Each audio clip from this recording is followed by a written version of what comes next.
Faith n'avait que 3 ans, mais elle savait ce qu'elle aimait plus que tout au monde. Elle aimait aller à Deep and Wide, profond et large.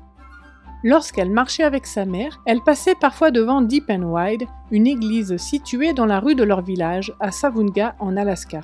« Regarde !» disait sa mère, « nous passons devant Deep and Wide !»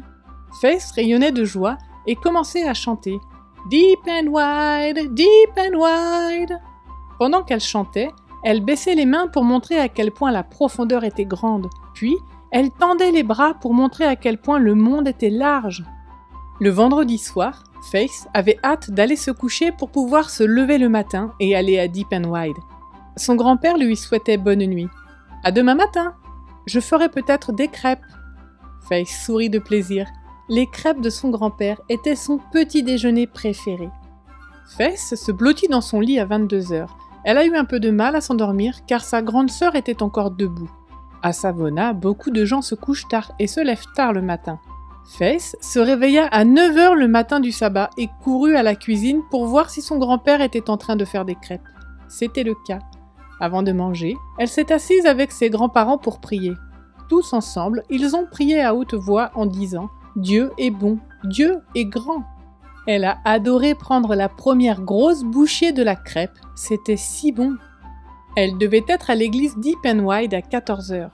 L'église commençait l'après-midi parce que beaucoup d'enfants et de parents se couchaient tard le soir et se levaient tard le matin.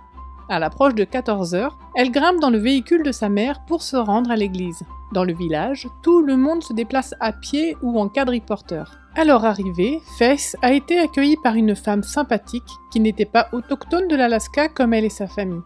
Faith et tous les autres l'appelaient par son prénom, Héloïse. Elle avait quitté la lointaine Caroline du Nord pour s'installer dans le village et enseigner chaque sabbat à Deep and Wide. Héloïse a conduit Faith et les autres enfants à chanter pour Jésus et sur Jésus. Faith attendait patiemment, espérant qu'il chanterait sa chanson préférée. Ce fut le cas, car ensuite, Héloïse a dit « Nous allons chanter Deep and Wide ». Faith a battu des mains de joie, puis elle a chantonné de tout son cœur. Elle a baissé les mains pour bien montrer l'extrême profondeur de l'amour de Jésus. Elle a étendu les bras pour montrer à quel point la largeur pouvait s'étendre. Après que le groupe ait entonné des chants de louanges, Héloïse a prié et partagé une histoire biblique aux enfants.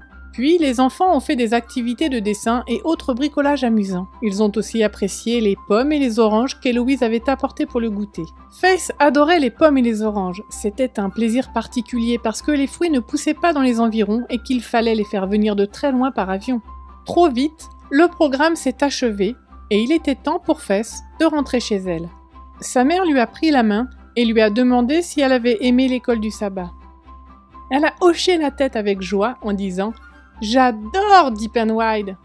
Aujourd'hui, Faith a 16 ans et elle n'a jamais perdu son amour pour l'école du sabbat.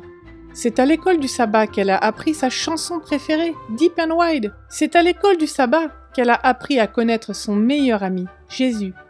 Il n'y a pas longtemps, elle a donné son cœur à Jésus et a été baptisée à Deep and Wide, l'église adventiste du 7e jour de Savunga. Merci pour votre 13e offrande du sabbat de ce trimestre qui aidera à partager l'amour profond et étendu de Dieu en Alaska. Une partie de cette offrande sera consacrée à un projet de l'église adventiste du 7e jour de Bethel en Alaska.